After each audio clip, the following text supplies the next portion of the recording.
game of the week takes us to Knoxville for a massive SEC showdown as number 6 Georgia takes on number 15 Tennessee.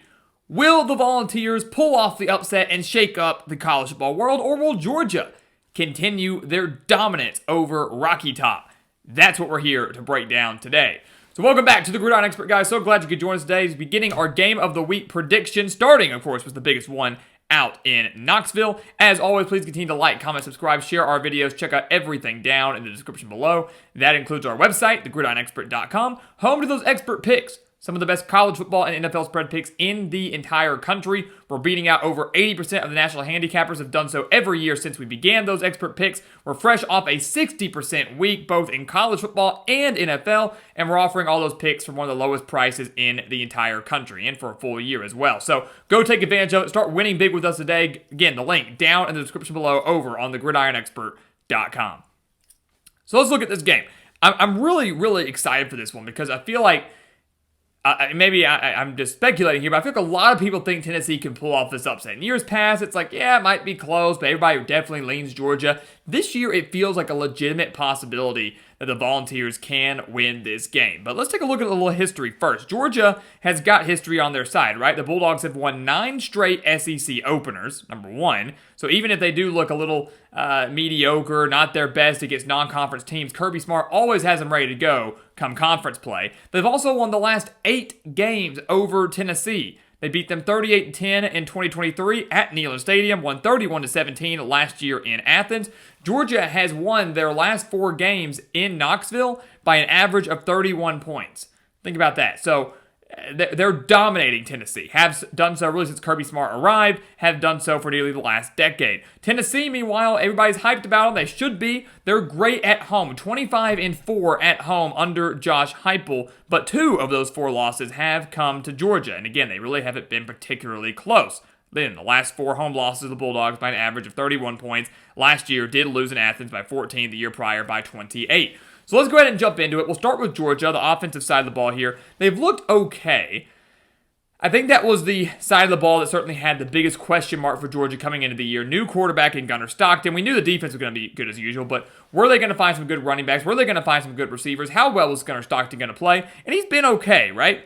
417 yards, 2 touchdowns, rushed for 86 yards, 2 more touchdowns. That dual threat capability is something that Georgia really hasn't had in a very long time, and that's great for the Bulldogs to have that. You know, Carson Beck had a little bit of mobility. Stetson Bennett has some mobility, we know. But this is a guy that, if they can really unleash his potential, can be really dangerous. And he's shown flashes of brilliance in their first 2 games over Marshall and Austin Peay, both of which Georgia won comfortably. But even last week against Austin Peay, they didn't look all that great, right?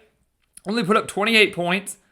Only won by 22 overall, had 2 turnovers against Austin Peay. I think it's slightly concerning from what we saw, right? But if Gunnar Stockton can tap into his potential and prove himself as a passer in this game, we'll touch on more on that here in a second, Georgia could be just fine. You've got 2 capable running backs in Nate Frazier and Dwight Phillips, both of which have rushed for over 100 yards this season. Zachariah Branch and Colby Young both have over 100 reception yards on the season. For Georgia to win this game and to do well offensively, they need to find a way to dominate the line of scrimmage. They need to find a way to get some pressure on Joey Aguilar, number 1. We'll touch on that defensively, but find a way to create some running lanes for their running backs. Find a way to protect Gunnar Stockton. Find a way to allow him to get up some good yards on design quarterback runs, right? This is a team that needs balance. Georgia does not need to be a one-dimensional team, certainly not in a game like this and in an environment like this. So that's what I'm watching out for. Does Georgia have the ability to run the ball well, and does Gunnar Stockton deliver as a passer against the first true test he's really had? I know he played Notre Dame last year in the playoffs, but still.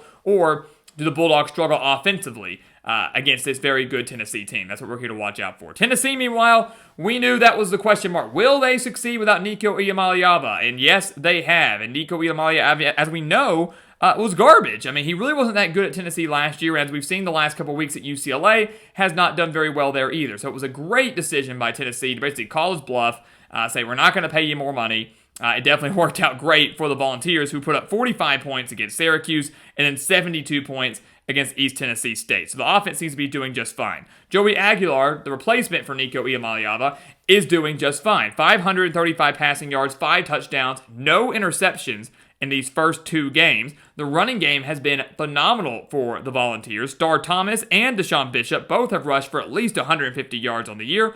3 different players have at least 100 reception yards, led by Chris Brazzell with 187 yards and 2 touchdowns. The million-dollar question for me for Tennessee is, can the passing game keep up in this game against Georgia, right? We know they want to run the football. We know they're really good at running the football. But this is a dangerous and really good Georgia front 7. Good defensive line, good linebacking core. I'm not sure Tennessee's going to have that much success on the ground. They had 167 passing yards last year against Georgia, only 146 rushing yards last year against Georgia in a 14-point loss in Athens. So if Georgia pretty much shuts down that Tennessee run game, we know Josh Heupel wants to run the ball. Can Joey Aguilar win this game solely by himself? We know he has a bit of mobility as well, but can he deliver in the first true test he's really faced with the Volunteers? Syracuse was solid, but we all felt comfortable Tennessee was going to win that game and win it rather comfortably. Georgia's a completely different breed, so that's what we're kind of watching out for here. Tennessee wants to remain balanced. They want to establish the run. If it gets shut down, and it's a very good chance it will with this Georgia front 7, can Aguilar deliver? Georgia, defensively, 2 games, Marshall, Austin Peay, they've given up 1 touchdown. That's expected, right? They're doing their job. Again, they've looked okay in those 2 games. The only touchdown they gave up was early fourth quarter, I should say, against Marshall when Georgia was already up 45-0. 2 games, they've given up just 403 total yards in 2 games and only a total of 123 rushing yards. So they're giving up just 61.5 rushing yards per game. Again, those are very inferior opponents. Games where Georgia was expected to dominate, opponents that weren't supposed to have much success on the ground or through the air or anywhere against this Georgia defense, and they've proven that to be true. But I look at that, I mean, 61.5 rushing yards per game in 2 games is not bad at all. Still good regardless of who you play. And I think for Tennessee to really have a shot in this game, they're going to have to probably hit about the 120 mark when it comes to rushing. They're going to have to get to that 120 mark in rushing. I think Aguilar's going to have to throw for about 200, right? And that's kind of what I'm looking at here with as strong as the Georgia defense is going to be. The bigger question, though, I do have for Georgia up front is I love their ability to stop the run, but what about their ability to get to the passer? If you give Joey Aguilar a lot of time in the pocket, I think he's going to deliver. Georgia, in 2 games against 2 really bad teams, has only mustered 2 sacks, both of those coming last week against Austin Peay. So, sure, you can stop the run, but can you pressure Joey Aguilar? Can you force him to be uncomfortable? Can you force him to throw his first interception on the year? Can you get Tennessee into some 2nd and 3rd and long situations? That's what they need to do. Tennessee hasn't given up a sack all year. I know it's only been 2 games, but they haven't given up a sack this season. Georgia had 5 sacks last year. They rattled Nico Iamaleava. They rattled that Tennessee offense. 5 sacks last year. Tennessee has given up none this year. You've got to find a way to get after the quarterback and force him into a couple of very uncomfortable situations and see how Aguilar handles some adversity, because he really hasn't faced any of that in his 2 games with the Volunteers this season. Tennessee, we knew coming into the year that the Volunteers defense was going to be a strength, right? 8 starters were back on that side of the ball, but I mentioned earlier I was concerned with their secondary. They're going to be missing their top 2 corners entering this game, right? Jermon McCoy is going to be gone. Ricky Gibson is going to be gone. Both those guys out for this game, okay? So that's a mild concern. I know Colton Hood has been great. He actually leads the SEC in PBUs, already has 5 so far this year. But when your 2 top guys are out and you're facing a competent quarterback in Gunnar Stockton, who we really haven't seen air it out as much, I'm hoping they kind of unleash him, allow him just to attack the Volunteers through the air. They need to do that. Georgia has aspirations of winning a national championship. They're going to have to let him air it out. No better time than against a very big game where you're not going to be able to be one-dimensional against a team that is down their top 2 corners. Tennessee gave up 274 passing yards to Syracuse. They gave up 167 to East Tennessee State last week. So the secondary certainly does have some questions and certainly is not going to be great. And those 2 teams they face are nothing like the team they're going to be facing in Georgia. So I look at Tennessee's defense. Do they find a way to slow down Georgia's balanced offense? Do they find a way to make Georgia one-dimensional? Because that's what they need to do, right?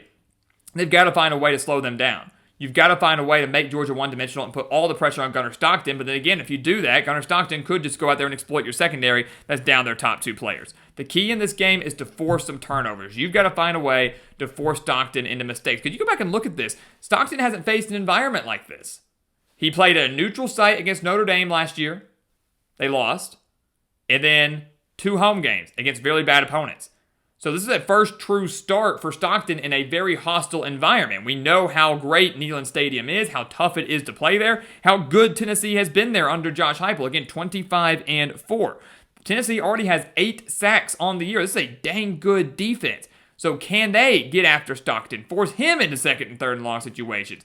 I think you have a greater shot of rattling Stockton more than maybe Georgia has of rattling Joey Aguilar, but that's going to be the key. 2 fairly inexperienced quarterback. Aguilar more experienced from his playing days at App State, but 2 fairly inexperienced quarterbacks in the biggest games of their career against the toughest opponents they probably faced in their careers. How do they fare in this spot? That's what we're looking at here. So all in all, guys, this is going to be a close game. Like I said, I think in recent years, you've looked at this and go, Georgia's going to dominate. They've dominated every time they've been in Knoxville, the last 4 meetings there. They've won 8 straight over Tennessee. It's like death taxes pick Georgia over Tennessee, and that's kind of been the case, right?